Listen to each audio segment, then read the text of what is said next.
Esse exercício que a escola presta de rodar, continuar rodando esse programa que já foi tão falado aqui, que é um programa da hierarquia,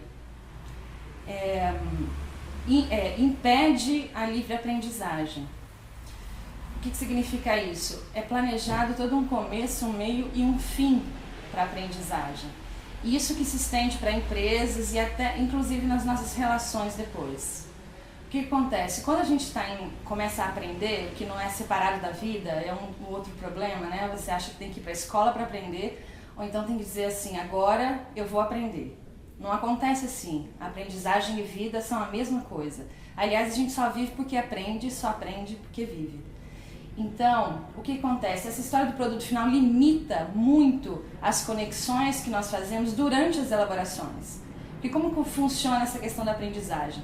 Nós temos um aparelho cognitivo com determinadas funções cognitivas e operações mentais. À medida que a gente vai interagindo, quanto maior a interação e mais livre, melhor, claro, você pode lançar mão de várias outras coisas, nós vamos fazendo conexões em que o caminho pode mudar. Mas aí você está preso naquele planejamento primeiro que exige um produto. E quando a gente vai trabalhar com programas de aprendizagem livre, que é muito difícil ainda das pessoas entenderem, a primeira coisa que elas perguntam é, mas qual é o resultado esperado? Eu não posso dizer qual é o resultado esperado. Pode não ser nenhum e podem ser muitos resultados. Inclusive, o mais importante para a aprendizagem é o processo, é a interação livre.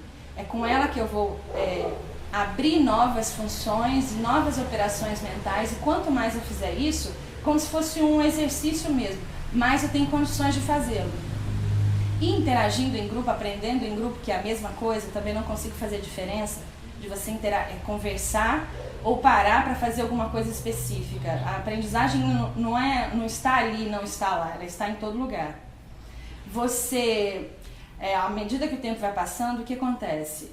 Algumas funções cognitivas ficam adormecidas, mas se você tem um aparelho cognitivo saudável, você pode reativá-las. E isso acontece com o maior número de interações possíveis, porque novas coisas vão acontecendo e você tem que lançar a mão de novos desafios. Para isso, você tem que operar mentalmente.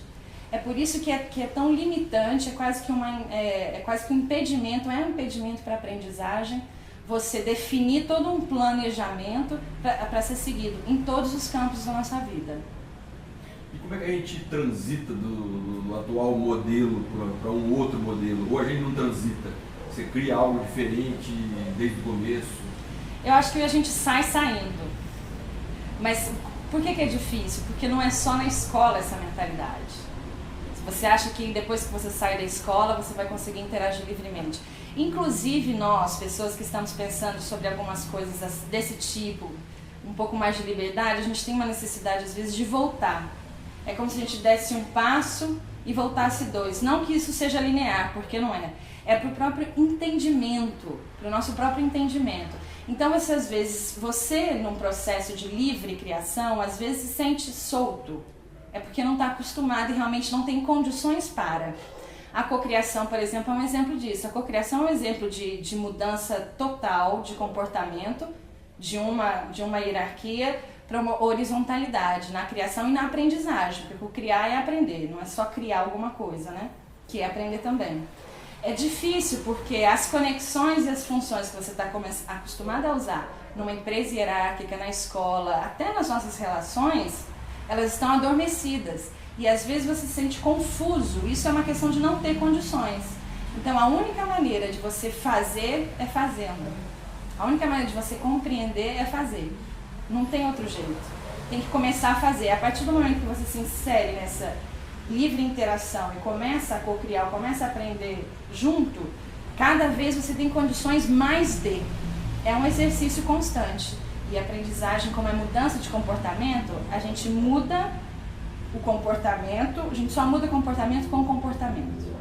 Então não posso te dizer assim, agora você vai cocriar. Você vai fazer parte de um grupo de pessoas que já estão cocriando e vai cocriar. Mas tem que começar. O ambiente faz parte, né? A gente aprende com o ambiente, co-constrói um ambiente. A escola já está toda sistematizada para um tipo de aprendizagem, que eu chamo de aprendizagem acadêmica. É como se todas as pessoas que entrassem na escola fossem desenvolver e trilhar uma carreira acadêmica. É legítimo, a pessoa quer fazer mestrado, doutorado, quer ser cientista ou quer ser um pesquisador. É só isso que a escola proporciona, e de uma maneira que não tem escolha, que não deixa escolha. Você não consegue desenvolver novas habilidades dentro da escola que não sejam estritamente acadêmicas.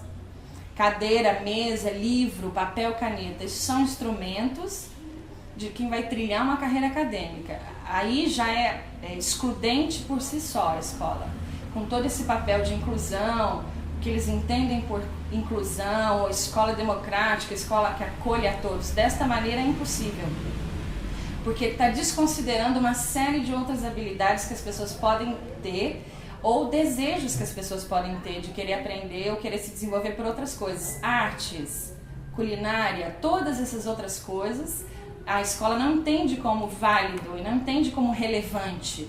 O que é relevante é um produto acadêmico. Foi para isso que a escola existe. Do jeito como ela é disposta fisicamente, é como se fosse isso. Então, uma escola que... eu não acredito que tenha jeito, né, a escola. Como ninguém aqui acredita. Mas para ela ser um pouco mais livre, não poderia ter um mundo de carteiras, o tempo não poderia ser dividido entre aprendizagem e não aprendizagem, como a hora do recreio, por exemplo, não é entendida como uma hora de aprendizagem. E a livre interação não é incentivada, que é onde nós, incrivelmente, é onde nós conseguimos usar muito mais o aparelho cognitivo nas interações e nos desafios que naturalmente surgem do que de um problema escrito de matemática, por exemplo. A hora da recreação na escola, que é vista como um intervalo da aprendizagem, no meu entendimento, é onde tem maior possibilidade que ela aconteça.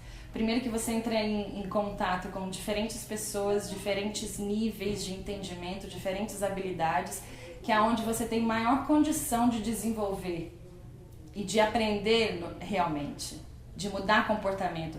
Se a aprendizagem é mudança de comportamento, como que você pode aprender nessas horas que você está destinado a, né?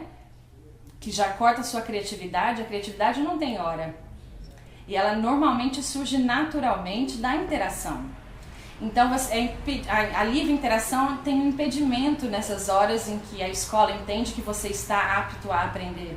O silêncio, você não pode falar, não levanta, desconsidera a constituição física do ser humano, né? O desenvolvimento físico que a criança tem que ter, principalmente nessas idades, elas passam muito tempo sentadas. Desconsidera ainda mais quem tem essa aprendizagem muito mais física do que intelectual, já é um outro problema. A hora da recreação, o recreio, como eles chamam, no meu entendimento é a melhor hora, porque é a hora que eles podem interagir livremente e é a hora que eles têm mais condições de aprender realmente, como na vida. Se a aprendizagem é vida, a escola é como se a escola tivesse feito um mundo artificial lá dentro. Não pode um número de coisas com as quais todo mundo tem que lidar lá fora. Essa ideia de aqui dentro, lá fora, muro, totalmente desconectado da vida. Então é difícil de acreditar que todo mundo consiga desenvolver plenamente aquilo que pode dentro dos muros da escola.